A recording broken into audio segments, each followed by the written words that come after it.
Fubara's suspension. Shettima declares support for Tinubu, says he was misinterpreted. The presidency's Vice President Kashim Shettima's remarks at Mohammed Adoke's book launch on Thursday are not in any way a criticism of President Bola Tinubu's actions on the declaration of a state of emergency in Rivers. The senior special assistant to the president on media, Office of the Vice President, Stanley Nkocha, made this known at a news conference on Friday in Abuja.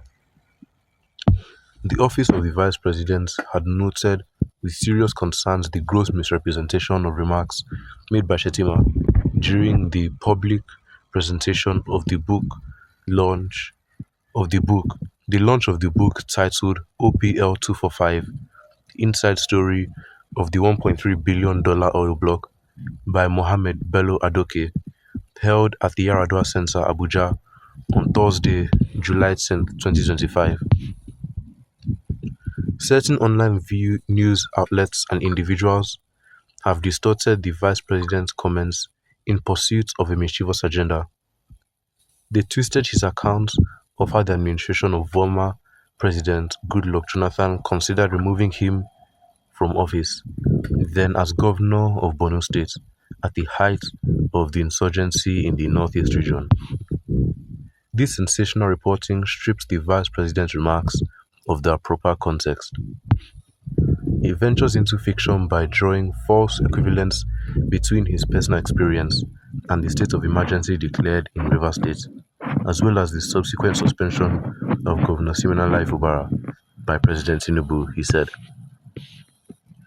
Mr. Nkocha said Mr. Shettima's comments at the book launch were made within the context of acknowledging the author's professional conduct during his tenure as Attorney General of the Federation. He said the Vice President and the entire administration fully support and stand by the President without reservation. Shettima stands in loyal concert with Tinubu in implementing these difficult but necessary actions to safeguard our democracy.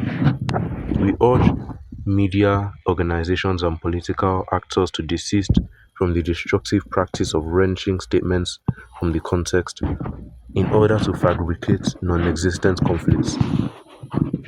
He added that the remarks were intended as a discourse on Nigeria's constitutional evolution and highlighted how complex federal-state tensions have been managed through legal mechanisms. For the avoidance of doubt, President Bola Tinubu did not remove Governor Fubara from office. The constitutional measure implemented was a suspension, not an outright removal. This action, along with the declaration of a state of emergency, was taken in response to the grave political crisis in Rivers State at the time. The situation was unprecedented, with the State House Assembly complex under demolition and the governor facing a looming threat of impeachment by aggrieved members of the legislature. No objective observer can deny that this decisive intervention by the president brought stability and calm to Rivers State. The News Agency of Nigeria reports that Mr. Shettima on Thursday in Abuja recounted his ordeal under the administration of the former President Goodluck Jonathan. He made the revelation at the public presentation of a book titled OPL 245, Inside Story of the $1.3 billion Nigeria oil block, authored by the former Minister of Justice, Mohammed Adoke. According to Mr. Shettima, in the last 4 years of former President Goodluck Jonathan's administration, I was the most demonized person.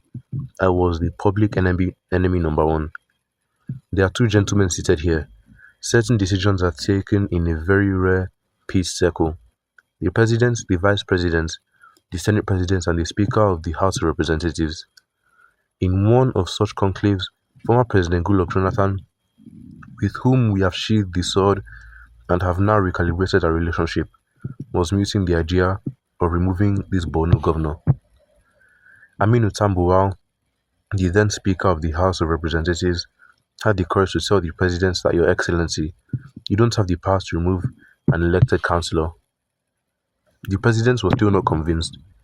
He mooted the idea at the Federal Executive Council, Mr. Shettima said.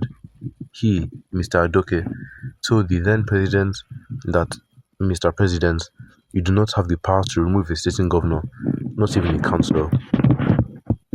They sought for the opinion of another senior advocate in the cabinet, Kabiru Turaki, who said, "I'm concurring with the opinion of my senior colleagues." That was how the matter was laid to rest, but that was how my relationship with Mr. Doke and Aminu Tambuwal became eternally sealed. Mr. Nkocha said the vice president's ex- extemporaneous comments focused on the importance of public officials documenting their stewardship and on the enduring principle of accountability in public service.